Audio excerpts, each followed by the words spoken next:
berkait final Ranting Bank Piala Indonesia 2018.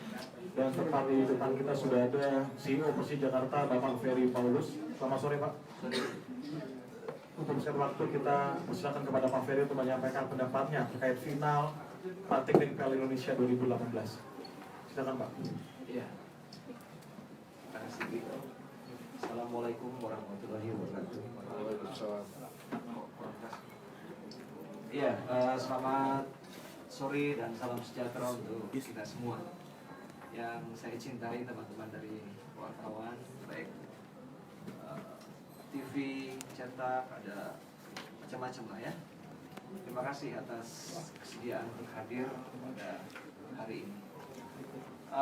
Sebelum mungkin kita berangkat tentang persiapan kita untuk menghadapi leg kedua final Piala Indonesia Ranting Bank, saya perlu klarifikasi sedikit kaitannya dengan apa yang terjadi dan seperti apa kronologis yang ada pada waktu batalnya leg kedua tanggal 28 kemarin. Pertama, bahwa Persija menganggap satu poin yang sangat penting dari batalnya pertandingan tersebut, bahwa menurut kami karena ketidakcakapan dari panitia penyelenggara pada waktu menyelenggarakan atau menjamu kami, ya. Banyak hal-hal yang tidak baik di dalam ranah atau katakanlah fair play dalam sepak bola. Salah satunya adalah pressure secara visual melalui spanduk-spanduk yang mungkin teman-teman juga sudah melihat dan banyak beredar di mana-mana. Kemudian yang kedua, pressure melalui petasan pada waktu jam 00 dan jam 01:30. Ada para pengendara motor yang intinya adalah mempressure keberadaan kami di hotel. Sampai pada titik itu sebenarnya Persija tidak ambil pusing, ya. Pemain Persija masih tetap santai-santai saja dan mereka rileks, masih bisa beristirahat dengan baik.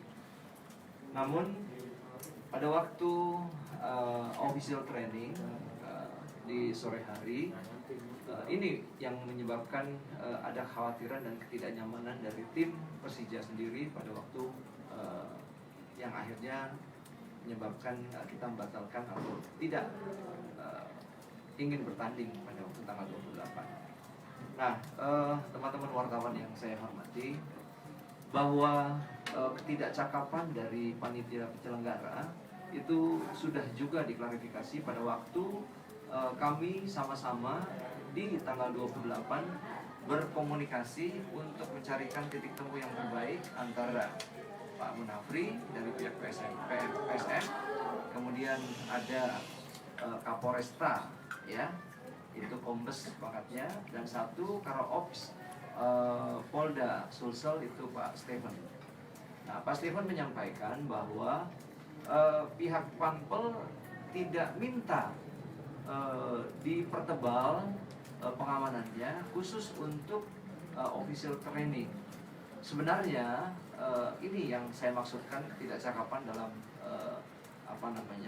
Panpel, ketidakmampuan dalam mengelola dengan baik, bahwa Panpel melihat tensi animo yang sedemikian besar dari masyarakat Sulawesi Selatan atas final Piala Indonesia ini. Seharusnya Panpel mengantisipasi kemungkinan dengan melakukan role play, barangkali melakukan komunikasi dan koordinasi sama pihak polisian, sehingga ketika kami datang official training itu semua dalam tatanan yang baik. Nah, satu hal lagi, kenapa tiba-tiba terjadi penumpukan pada waktu official training penonton supporter dari PSM Makassar? Didapat informasi bahwa hari yang sama pihak penyelenggara menambah jumlah tiket yang dijual secara langsung di sekitar stadion. Bahkan tiket yang dijual itu jelas-jelas menurut kami menyalahi aturan, karena seater yang disiapkan persis di belakang bench dari kedua belah pihak, ya, bahwa regulasinya itu tamu yang berada di bench harus juga merasa nyaman, sehingga kenyamanan itu bisa didapat dari space atau jarak penonton. Nah, pada waktu